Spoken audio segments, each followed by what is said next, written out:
Bonjour à tous et bienvenue pour ce nouvel épisode de notre série consacrée à l'histoire de France. Après un moment de pause, il est temps de reprendre le fil en nous intéressant à une dynastie royale plutôt méconnue, celle des Mérovingiens. Avant les Capétiens, avant les Carolingiens, existait une première race, comme on dit, de rois. Au mieux, vous en avez déjà entendu parler à l'école en abordant le fameux Clovis et son baptême, ou encore ce même Clovis et l'intrigue autour du tout aussi fameux vase de Soissons, probablement légendaire, mais très stylé. C'était mon cas personnellement. Vous avez aussi forcément déjà entendu parler de ce bon roi Dagobert et de la chanson qui lui est associée. Et c'est tout. Généralement, c'est peu ou prou ce que l'on retient d'une période s'étendant sur plusieurs siècles, et ça, c'est lorsque c'est enseigné à l'école, ce qui n'est peut-être même plus le cas. Pourtant, les Mérovingiens nous ont laissé diverses choses, à commencer par le nom de notre pays qui dérive du royaume des Francs. C'est aussi une décision de Clovis qui fit de Paris une capitale. Ils ont également redonné vie à de nombreux monuments hérités des Romains, comme des thermes ou des arènes. Ça et bien d'autres choses que nous verrons. Mais pourquoi une telle confidentialité pour une période historique qui démarre au milieu du 5e siècle après Jésus-Christ pour prendre fin vers 751 ? Peut-être parce que l'on juge les Mérovingiens comme des rois trop lointains, qu'il vaut mieux à l'école se borner à traiter des figures connues et plus récentes, comme Louis XIV ou Napoléon, enseigner la Révolution française, les guerres mondiales, etc. On a avancé plusieurs raisons à ce désamour des Mérovingiens, presque confinés dans les oubliettes de l'histoire. D'abord, la période mérovingienne remonte il y a fort longtemps. Dès lors, certaines sources peuvent se révéler douteuses ou ont disparu. Les dates sont souvent incertaines et la lecture des événements peut parfois être délicate, puisque dans les temps anciens, il arrivait aux chroniqueurs d'embellir la réalité ou d'être partiaux, ce qui nous force à appréhender certains faits au conditionnel, avec circonspection. Dès lors, il peut être rebutant de se plonger dans un monde flou et parfois légendaire. Surtout, les Mérovingiens ont beaucoup écrit sur papyrus qui ont pour la plupart fini par se dégrader avec le temps, laissant peu de sources écrites. Nous disposons par exemple d'une seule lettre de Clovis. En comparaison, nous sommes très loin des milliers de lettres récupérées de Napoléon. Largement utilisé par les Égyptiens ou les Romains, le papyrus se révélait peu coûteux. L'inconvénient majeur, c'est qu'il est peu maniable et ne peut pas se conserver très longtemps, ce qui est normal puisqu'il s'agit d'une plante.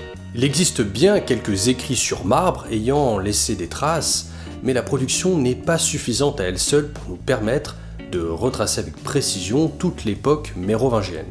À ce propos, si on effectue le parallèle avec l'Égypte antique, vous remarquerez que la plupart des témoignages écrits qui nous sont parvenus sont le fruit de stèles et autres fresques découvertes dans les monuments funéraires.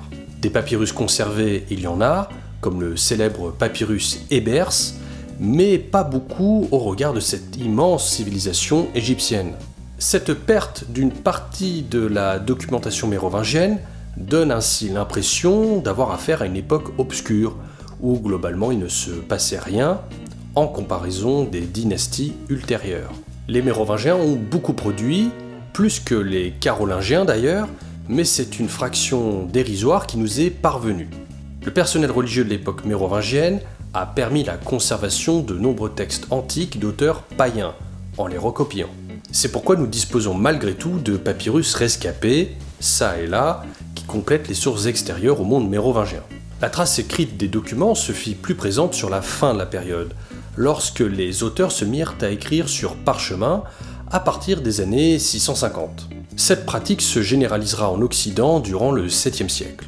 On a aussi imaginé qu'il a été nécessaire de changer de support car le papyrus se raréfie à cette époque, peut-être à cause des conquêtes arabes qui auraient entravé son importation. Le parchemin peut d'ailleurs être assemblé en codex, en livre quoi, composé d'ensembles de feuilles reliées latéralement, puis pliées et reliées par le milieu. Il pouvait aussi être réutilisé, quitte à effacer des textes plus anciens, possibilité bien pratique lorsque l'on connaît son prix élevé et le nécessaire abattage de troupeaux entiers pour produire de minces petits livres. Ainsi, peut-être que l'un ou l'autre de ces supports était choisi en fonction de l'importance de l'œuvre à composer. Nous l'évoquerons plus tard, mais c'est par un coup de force que les Carolingiens remplaceront les Mérovingiens à la tête du pouvoir franc. Dès lors, il y aura cette tendance carolingienne à se justifier, tout en désignant les derniers Mérovingiens comme des rois décadents, les fameux rois feignants, des incapables qu'il était souhaitable de remplacer et peut-être même d'oublier. Cela a certainement contribué à occulter la dynastie mérovingienne dans l'esprit commun. Enfin, l'école moderne de la Troisième République s'est établie au XIXe siècle dans un contexte de forte rivalité avec l'Allemagne. Les Mérovingiens, que l'on assimile à des Germains, sont alors méprisés. Cette époque est aussi le théâtre de l'affirmation de la République, encore instable face au potentiel retour de la monarchie. Il y avait une tendance naturelle à se méfier de ce qui était monarchique. Au cours de notre histoire, les Francs ont tantôt été promus, tantôt écartés. Comme évoqué dans la vidéo relative aux Gaulois, la noblesse avait tendance, jadis, à se revendiquer descendante des Francs, peuple conquérant ayant établi la monarchie en Gaule. Dans une période de consolidation de la République, les choses devaient être différentes. On peut supposer que les républicains avaient plus de fierté à se revendiquer comme descendants des Gallo-Romains, et non des Francs. Bref, aujourd'hui je mets à l'honneur cette passionnante dynastie. Dans la mesure où c'est une période dense qui m'a demandé beaucoup de travail, j'ai préféré vous la présenter en plusieurs temps. Un premier épisode d'abord, où je vais vous introduire la dynastie, cela dans le contexte d'un empire romain déclinant. Un second épisode ensuite, où je vous présenterai le plus mémorable des Mérovingiens, à savoir Clovis. Puis je vous exposerai en détail la période mérovingienne post-Clovis, en gros, l'histoire de la dynastie. Vulgairement résumé, la présente vidéo est une sorte d'introduction XXL pour le prochain épisode. Oui, enfin, chaque épisode est au final l'introduction du suivant, non? Oui, si on veut. Bref, les vidéos en question seront denses, mais vous devriez en ressortir avec pas mal de connaissances en quelques heures, le tout sur une période de 8 siècles. Donc quelque part, c'est rentable. Pour mieux vous y retrouver, la vidéo sera normalement divisée en chapitres dans la barre de lecture. Trêve de bavardage, générique.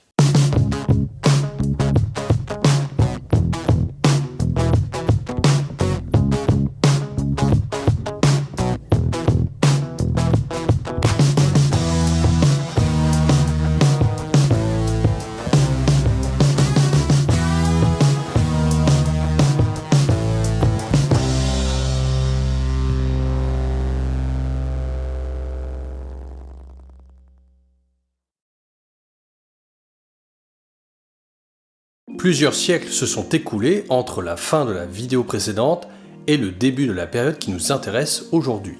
Plutôt que de laisser un vide de 5 siècles, je vous propose de voir au préalable comment l'espace gaulois évolue après sa conquête par Rome. Voyons rapidement quelques faits intéressants en vrac. En premier lieu, l'organisation administrative de la Gaule est affinée par les empereurs romains. Le territoire est notamment divisé en provinces et l'urbanisation s'accroît. Les notables gaulois participent à la vie politique romaine. Ces élites donnent à leurs fils une éducation romaine classique, éducation qui, additionnée à l'adoption de la religion romaine, leur permet de monter dans la hiérarchie sociale. Ensuite, la Gaule est marquée par des périodes de forte insécurité qui voient le brigandage exploser. C'est aussi le théâtre d'incursions occasionnelles et dévastatrices de barbares, le théâtre aussi de guerres civiles. Fait intriguant, il y a même eu la tentative d'installer durablement un empire gaulois, sans succès. En outre, l'agriculture se développe et les paysans gaulois vont être intégrés dans le système agricole romain. Il y a notamment l'apparition progressive d'une certaine configuration rurale d'inspiration romaine, la villa. Une résidence située au milieu d'un dispositif agricole, parfois très étendu, qui comprend de nombreuses terres et autres bâtiments utiles à la vie rurale, de sorte à permettre au propriétaire et sa famille de vivre en économie fermée. Cela ressemble à une grosse ferme autonome. Ce n'est pas l'organisation dominante en Gaule, mais elle se répand. Avec le temps, la villa deviendra plus un lieu de villégiature. En milieu urbain, les villes, qui connaissaient déjà une forme d'organisation bien avant les Romains, voient la mise en place d'un certain urbanisme systématique. Chaque cité possède un sanctuaire dédié à Rome et aux empereurs, et ou aux autres croyances locales. Chaque cité dispose aussi d'un forum, une longue place rectangulaire autour de laquelle s'articulent divers bâtiments utiles à la vie municipale. La ville est conçue selon un plan et méthodiquement organisée selon un cadastre, qui s'adapte aux forces et faiblesses de l'environnement local. Les quartiers d'habitation sont par exemple ordonnés, généralement implantés suivant une logique de damier ou autre forme géométrique. Influence romaine oblige, certaines villes accueillent bien sûr des théâtres, des cirques ou des thermes normalement desservis par d'immenses aqueducs, comme celui du pont du Gard, encore visible aujourd'hui. Dans cet espace gaulois qui se romanise, l'industrie du verre et de la poterie sont florissantes, et les productions sont souvent écoulées par voie fluviale. Au cours des siècles, la Gaule se voit progressivement dotée d'un vaste et dense réseau routier, qui a certainement favorisé les échanges économiques. Néanmoins, toutes ces évolutions s'effectuent inégalement dans le temps et dans l'espace. En effet, durant les premiers siècles, le centre de gravité se situe plutôt dans la partie orientale de la Méditerranée. Les provinces romaines plus périphériques du nord de l'Empire, comme la Gaule, sont reléguées au second plan, notamment le nord même de la Gaule, ce qui va avoir son importance pour la suite de notre histoire. Dans l'ensemble, l'espace gaulois est progressivement romanisé, de sorte que l'on va aboutir en quelques siècles à une culture gallo-romaine.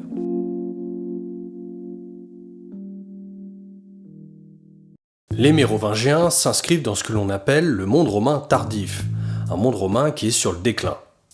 En cette période du Bas Empire, son apogée est derrière lui. C'est une époque de transition qui voit l'Antiquité progressivement disparaître, pour laisser place au Moyen-Âge. Il faudra cependant attendre plusieurs siècles pour être en présence du Moyen-Âge tel que nous le connaissons, celui de la culture populaire, avec ses tournois de chevaliers, ses cathédrales, sa féodalité, etc. En 476, le dernier empereur romain d'Occident, nommé Romulus Augustule, est déposé par un général d'origine barbare, nommé Odoacre. Cette date est souvent retenue pour indiquer la fin de l'Antiquité et l'entrée dans le Moyen-Âge, plus exactement le Haut Moyen-Âge, même si ce n'est pas universel. Vous avez des antiquisants qui vont vous faire durer jusque tard l'Antiquité, là où des médiévistes font démarrer précocement le Moyen-Âge. Durant cette période de bascule, on a le sentiment d'une rupture, avec le passage d'un monde romain civilisé à plusieurs siècles de sauvagerie. De nombreuses personnes ont proposé des explications à la chute de Rome. On a par exemple rejeté la faute sur le christianisme, ou encore sur le plomb dans les canalisations, qui aurait causé du saturnisme à grande échelle. Il convient de rappeler que Rome a d'abord connu la monarchie à petite échelle, avant de passer à une république, pour enfin fonctionner dans le cadre d'un empire très étendu. Si Rome est souvent synonyme de puissance, cela a raison, il n'en a pas toujours été ainsi dans son histoire, surtout à la fin. Rome a connu des moments de faiblesse, notamment une grave crise au IIIe siècle de notre ère, due à une multitude de facteurs. D'abord, un problème d'instabilité politique. Entre 235 et 270, c'est environ 70 empereurs qui se succèdent sur ces 35 ans. Seuls 2 d'entre eux meurent de mort naturelle, ce qui signifie que tous les autres sont assassinés. Dès lors, il faut imaginer en toile de fond un chaos quasi permanent, avec son lot de complots et d'intrigues politiques. Dit autrement, à cette époque, un bon moyen de mourir était de prendre le pouvoir. Dans le même temps, cet état de guerre civile se déroule dans un empire à la taille gigantesque qui couvre un bout de l'Afrique du Nord jusqu'à l'Angleterre, en passant par la Gaule, etc. Il ne s'agit plus du tout d'administrer la petite zone des origines située autour de Rome, de sorte que les zones périphériques deviennent compliquées à gérer. Dès lors, la rentabilité de certaines conquêtes n'est pas du tout évidente, tant il peut être compliqué de s'occuper de ces territoires. Faut essayer de mesurer ce que c'est d'administrer un territoire gigantesque il y a plus de 1500 ans. Même le génie romain trouve ses limites. Plus particulièrement, il s'agit d'entretenir et de payer la solde des troupes stationnées à la frontière, chose éminemment délicate en période de guerre civile. Une sécurisation de la frontière est indispensable, spécialement en Germanie, où la pression barbare existe et ne peut pas être négligée. L'ennui, c'est que l'entretien de l'armée entraîne des frais énormes, de sorte que les dépenses militaires finissent par engendrer dans l'Empire une crise budgétaire. En parallèle, l'investissement dans les autres domaines civils diminue, comme par exemple la construction ou l'entretien des routes. L'effort financier est clairement en faveur de l'armée. La crise budgétaire a ensuite engendré une crise économique, puisque le commerce a été entravé. Et pour boucler ce cercle vicieux, il y a eu un problème de financement de l'armée, ce qui a aggravé la crise militaire préexistante. Dans ce contexte, il y a aussi un accès moindre à des ressources comme les céréales, ce qui a conduit à une crise démographique. Les gens sont affaiblis, la population est moindre, et, fort logiquement, le nombre de légionnaires diminue. Les frontières sont alors plus difficiles à garder. De plus, qui dit moins d'hommes dit moins de contribuables, ce qui revient à aggraver la crise budgétaire. Pour autant, il ne faudrait pas voir l'Empire romain comme une pure victime.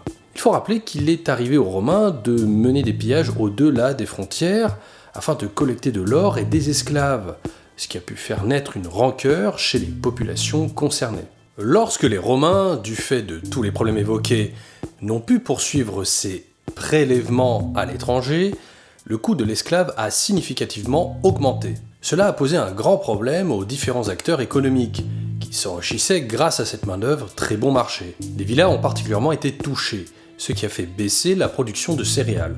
Crise budgétaire, économique, démographique, politique, bref, il est désormais aisé de comprendre qu'il y a eu un effet d'emballement.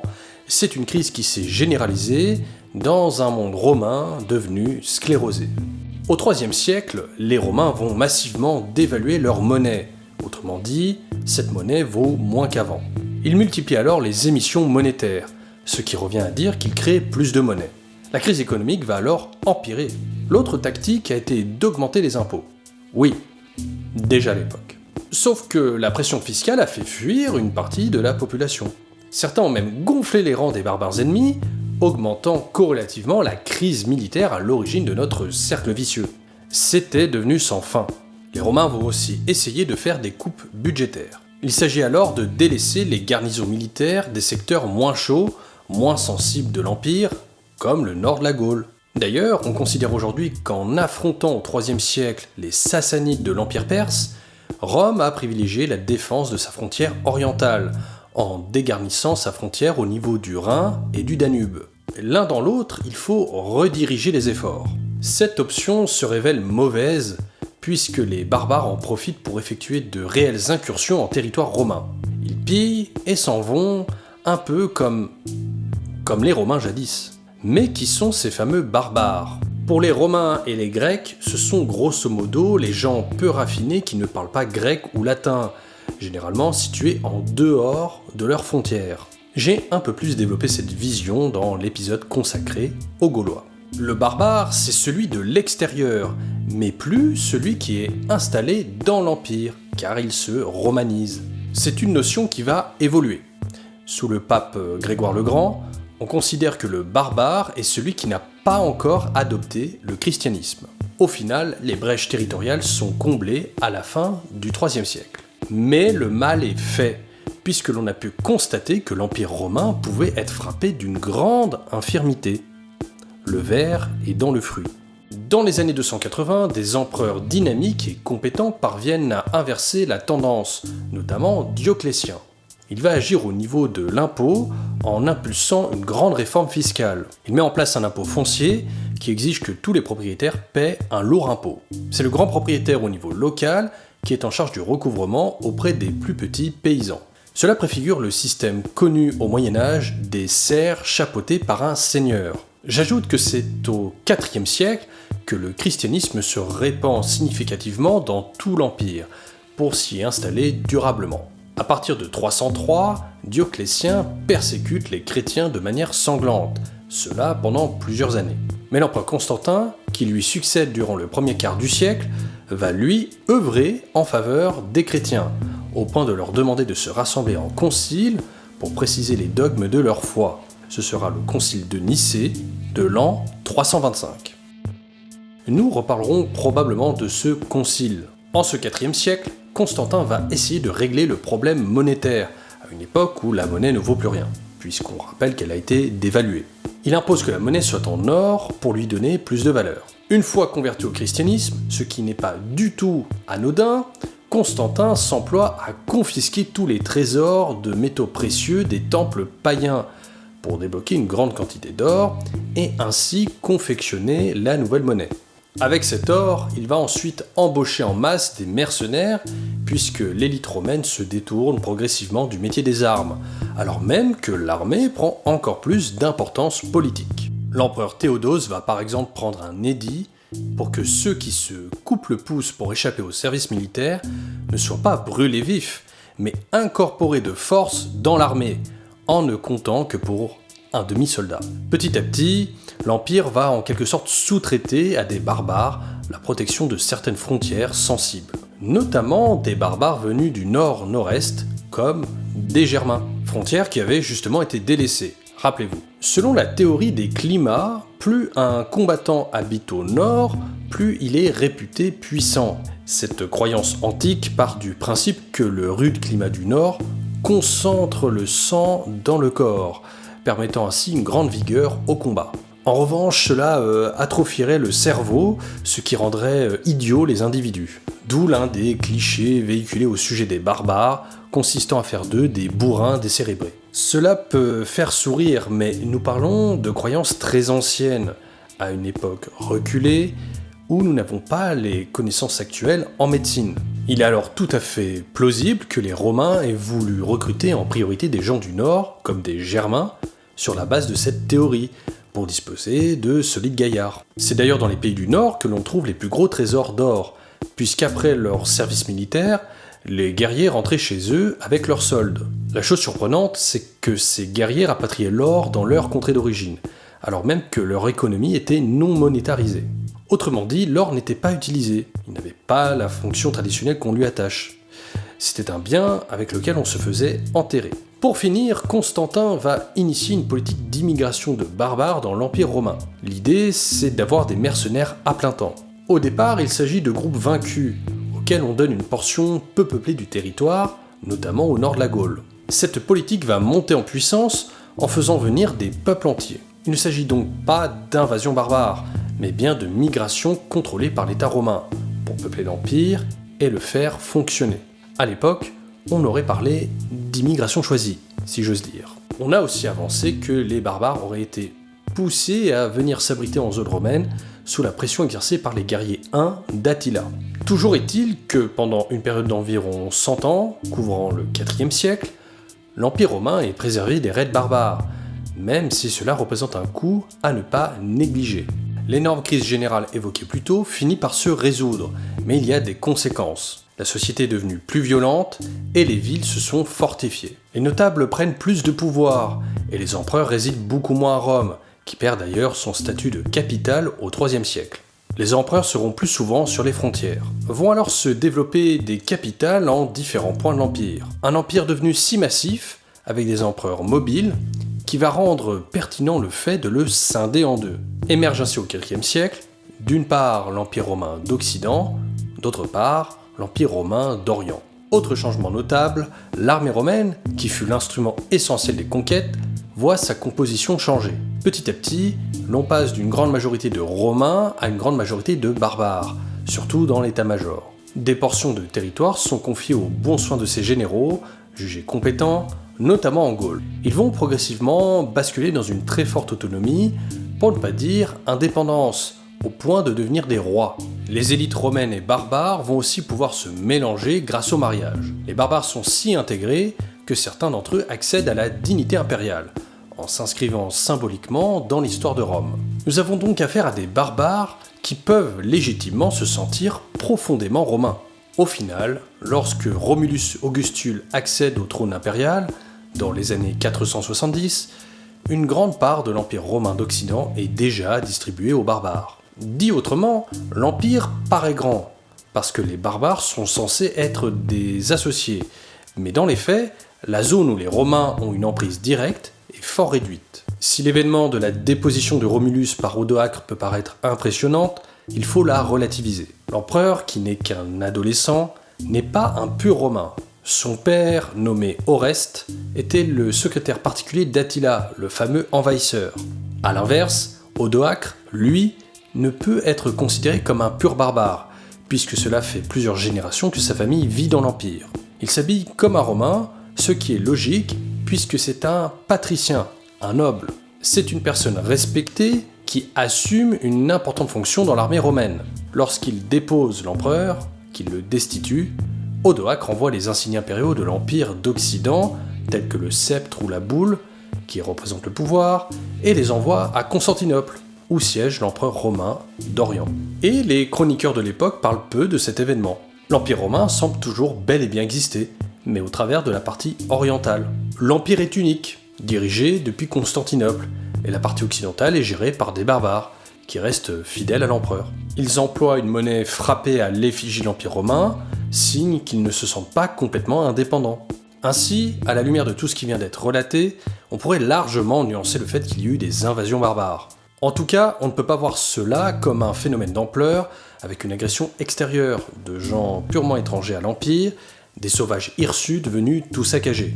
D'ailleurs, lorsque l'on fouille les tombes, on comprend certes qu'ils étaient généralement grands pour l'époque, probablement grâce à une alimentation axée sur les produits laitiers et protéinés durant la jeunesse. Mais on trouve aussi des peignes et des pinces à épiler, démontrant qu'ils pouvaient prendre soin d'eux. Surtout, au fil des générations, les barbares seront régulièrement pris d'une envie de reconstituer l'Empire romain d'Occident. On ne peut pas parler d'invasion, pas même de grande migration, puisque l'arrivée des populations réputées barbares s'est faite progressivement dans l'ère d'influence romaine.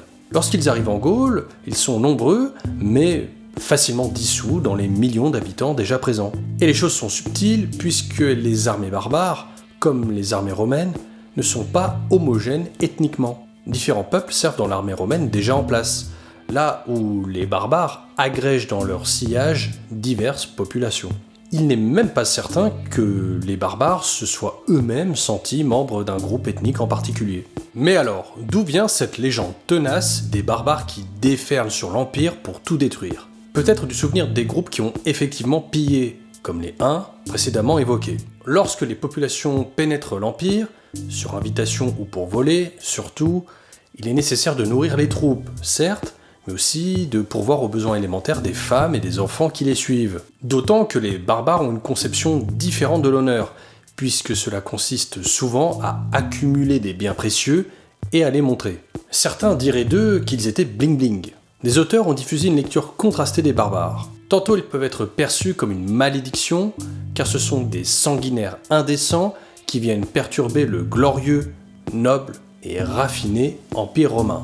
Ou encore parce qu'ils sont souvent des païens ou des hérétiques venant troubler l'essor du christianisme. Tantôt ils peuvent être perçus comme une bénédiction divine, puisqu'ils viennent punir une Rome qui serait au contraire devenue décadente. Au bilan, vous l'aurez compris, des raids, des pillages, il y en a bien eu.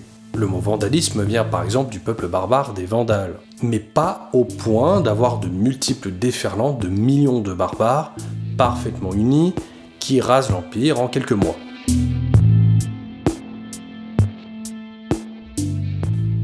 C'est dans ce contexte général d'arrivée progressive des barbares dans le monde romain, et plus particulièrement en Gaule, qu'émergent les Francs, mais aussi les Alamans et les Goths.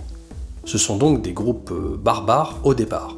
Les Francs sont un peuple récent. Vers la fin du IIIe siècle, il existe une douzaine de tribus, vivant sur la frontière de Germanie, dans la basse vallée du Rhin, zone à cheval sur le monde romain et le monde barbare. Ces tribus ont essuyé des revers militaires, et se sont assemblées pour former non pas un peuple, mais une confédération. Ces tribus seront en interaction avec l'Empire romain, tantôt pour le piller, tantôt pour travailler avec lui en qualité de mercenaires, par ailleurs très bien payés. Elles ont notamment fourni des cadres à l'armée romaine. Cette confédération se fit appeler les vaillants, les braves, les hardis, c'est-à-dire les Francs en langue germanique, ou les Francs en français moderne. Ces Francs sont différents des Gallo-Romains résidant en Gaule, et on peut bouger sur 2 siècles par rapport à leur lieu d'origine, environ 50 km. Au départ, ils n'avaient pas de roi unique et dominant, mais plutôt un groupe de roitelets à leur tête, des rois de faible envergure. Les Francs connaîtront des divisions. Une division connue est celle des Francs ripuaires ou Francs rhénans, pour désigner ceux qui vivent sur les rives du Rhin, et plutôt centrés sur Cologne. L'autre groupe puissant est celui des Francs saliens, Ils sont installés en Toxandrie et semblent plus faibles que les Rhénans. Grossièrement, on dirait qu'ils étaient initialement installés en Belgique actuelle. Les Saliens vont progressivement migrer vers le sud pour s'installer autour de Cambrai et surtout autour de Tournai. Ils n'ont donc effectivement pas beaucoup bougé avec le temps. Globalement, la société franque peut être vue comme kleptocratique, en ce sens qu'elle fonde sa force et tire l'essentiel de ses richesses, notamment des pillages et parfois de conquêtes territoriales. On pille et on redistribue le butin.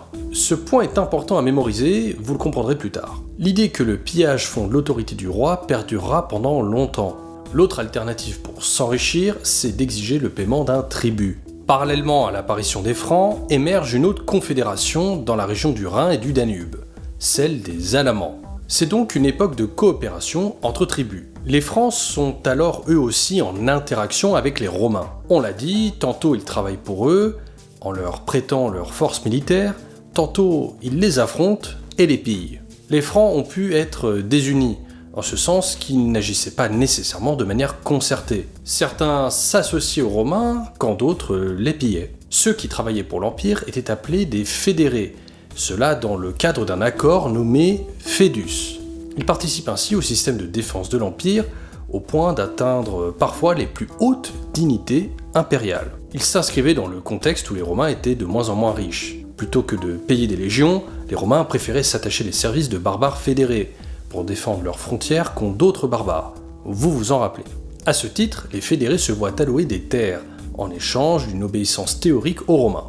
C'est une sorte de cantonnement. Autrement dit, les Romains assurent l'administration de l'Empire, et les barbares, sa défense. On l'a vu, c'est par ce procédé que les barbares vont durablement s'établir dans l'Empire. Cette collaboration a bien fonctionné dans la mesure où des Francs se sont hissés au rang de général.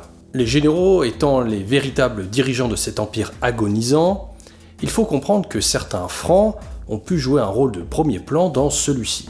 Globalement, ces Francs, qui seront pour partie les ancêtres des Mérovingiens, sont des guerriers qui tiennent le nord-nord-est de la Gaule au nom de l'Empire romain.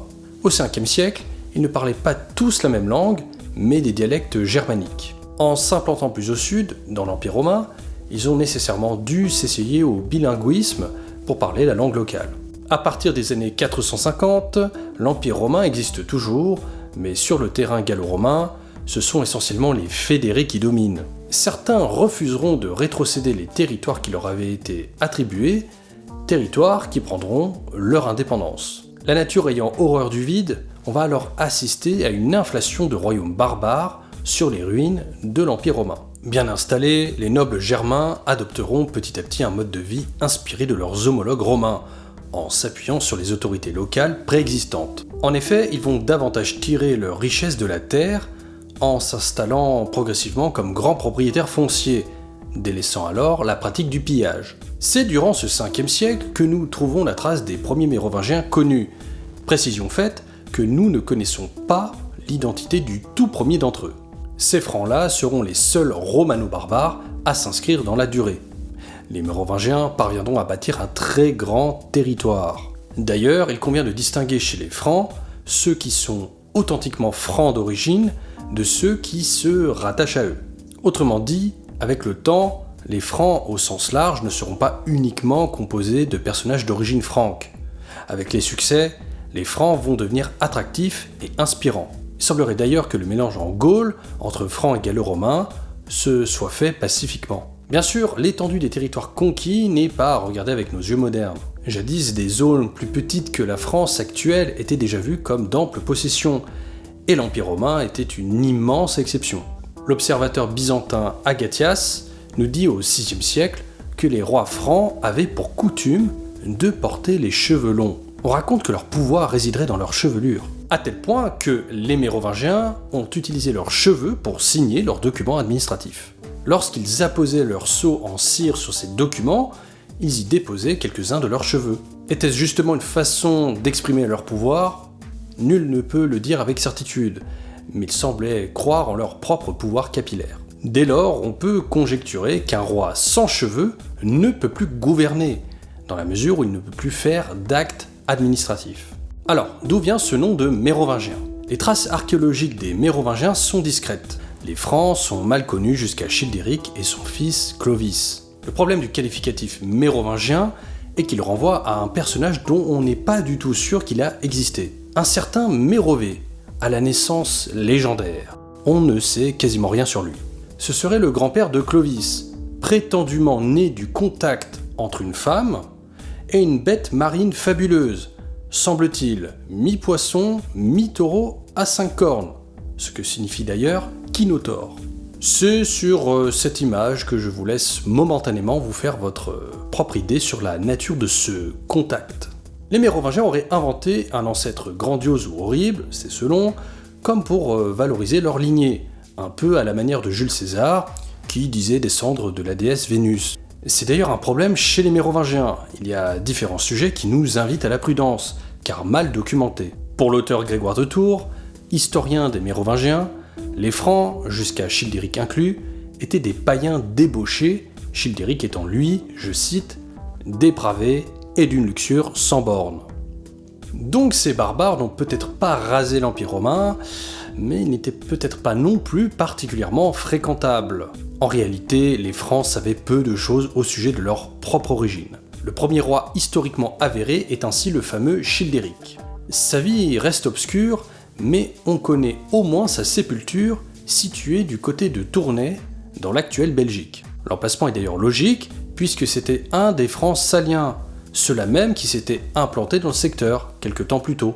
Childéric meurt autour de 481-482, et son fils, le célèbre Clovis, lui succède comme roi des Francs saliens. On va développer tout ça, mais avant, je vais faire un petit résumé intermédiaire. Après la conquête romaine, qui suit la défaite de Vercingétorix, la Gaule passe d'un territoire de culture celte à un territoire de culture romaine, plus exactement gallo-romaine, du fait du mélange culturel.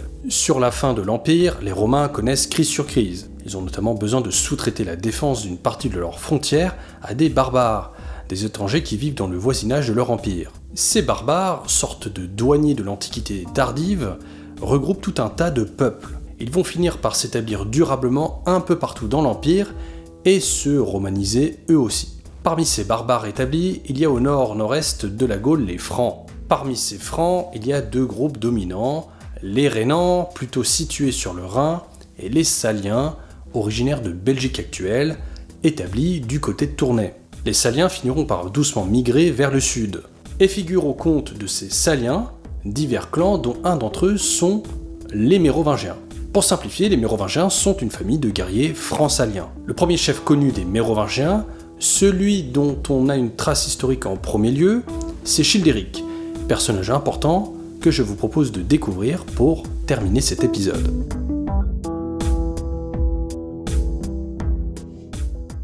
Les Francs saliens sont divisés entre plusieurs roitelets qui sont parfois chefs de guerre. Avec le temps, le groupe de Tournai finit par s'imposer sous l'égide de Childéric. Il va devenir véritablement puissant dans ce secteur nord-est de la Gaule, à une époque où l'autorité romaine y est considérablement affaiblie. En effet, depuis la mort de l'empereur Majorien en 461, la Gaule est en pratique livrée à elle-même et se retrouve isolée du reste de l'Empire pendant un certain temps. En 475, les Visigoths, des barbares installés en Aquitaine, se détachent de l'Empire pour vivre leur vie en indépendance. Ils souhaitent s'étendre au nord, qu'ils attaquent régulièrement, sans pour autant en faire la conquête. À cette même période, un homme nommé Syagrius profite de la confusion pour s'autoproclamer roi, titre que ni Odoacre ni l'Empire romain d'Orient ne lui reconnaissent. Syagrius fixe la capitale de son royaume à Soissons.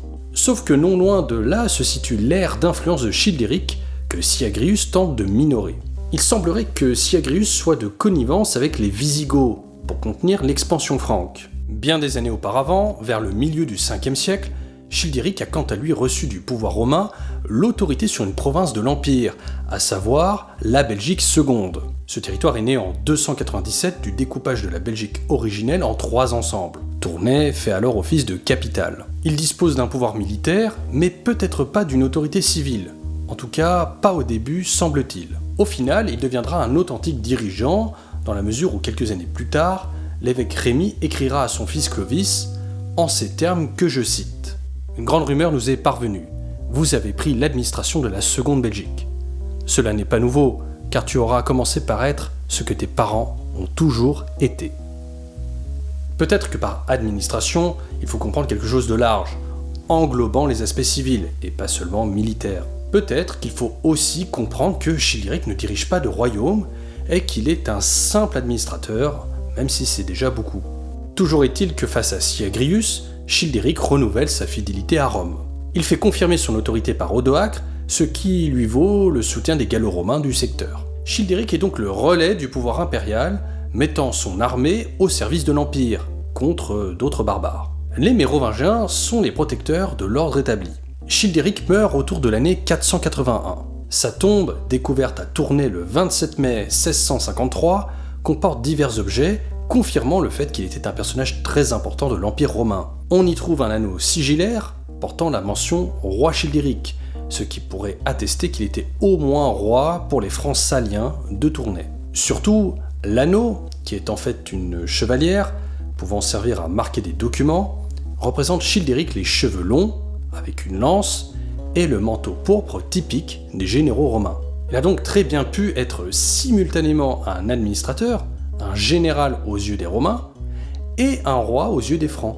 Cette sépulture est très intéressante car elle montre l'archétype du barbare mérovingien qui plus est, avec sa longue chevelure, mais un barbare fédéré, allié à Rome. On y a aussi trouvé de magnifiques bijoux en or, d'abord interprétés comme des fleurs de lys, ensuite comme des cigales, enfin comme des abeilles. Bien des années plus tard, ces abeilles susciteront l'intérêt de Napoléon, qui remplacera la fleur de lys comme symbole monarchique, par la travailleuse, ordonnée et sociable abeille, productrice de la cire qui éclaire et du délicieux miel qui régale. C'est semble-t-il vêtu d'un manteau orné d'abeilles, pas les mêmes que la tombe cela dit, que Napoléon paraîtra pour son sacre en 1804. Pour conclure, lorsque Clovis succède à son père au début des années 480, il n'y a pas de conquête du nord de la Gaule, mais prise du pouvoir par un chef militaire franc. Ce qui signifie que les Mérovingiens, nous le verrons d'ailleurs, sont en réalité des continuateurs du monde romain, des conservateurs de son héritage.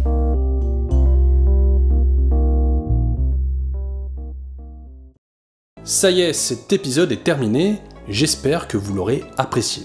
Si c'est le cas, ou que vous souhaitez connaître la suite, pensez bien sûr à vous abonner à la chaîne. La prochaine fois, nous prendrons le temps de voir en détail le règne de Clovis.